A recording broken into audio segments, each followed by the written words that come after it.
ครูบาอาจารย์ลูกคำวอนสาธุวัดอายุเจริญอายุวัฒนะ82 ปีนะครับอันนี้มันบริเวณจุดโดดจุดโอ้ครับต้องขอบคุณครูบาเจ้าเพียรใจวัดแม่ตะไคร้ถ้าเป็นเจ้าภาพพระทหารเพลโต๊ะจีนในวันเผา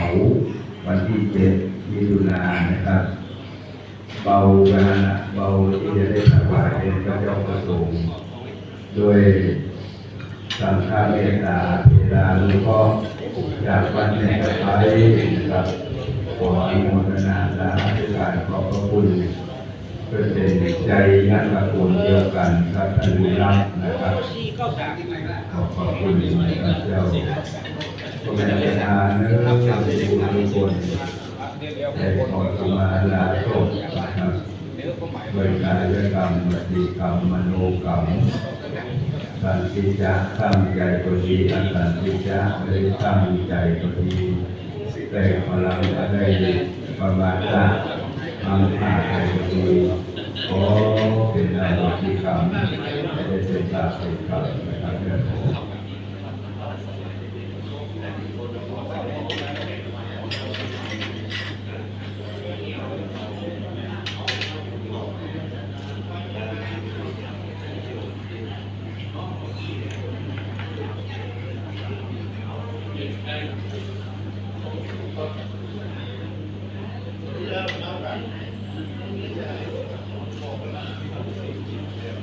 ครับ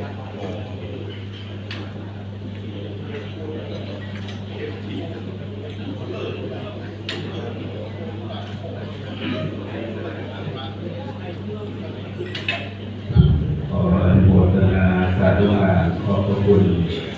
ในเมตตาธรรมกรุณาธรรมของพระมหาเถระยุโตยุโกงที่เมตตาที่พิเศษวันนี้ครับต่อไปตั้งแต่คืนนี้เป็นต้นไปเรื่อยจะเอาเจ้าการทั้งหลายช่วยกันขอปู่บูมาครับทรงประกาศทางปรินาภาพตามเจ้าอาจารย์บุญรักพระรัตโลนาตรงอยู่เพิ่นใจดีนะครับเจริญอายุประชีอายุได้74 ปีพรรษา31คือเจ้าเป็นนับพรรษาตั้งแต่เป็นคือเจ้านะครับมีโทษในสา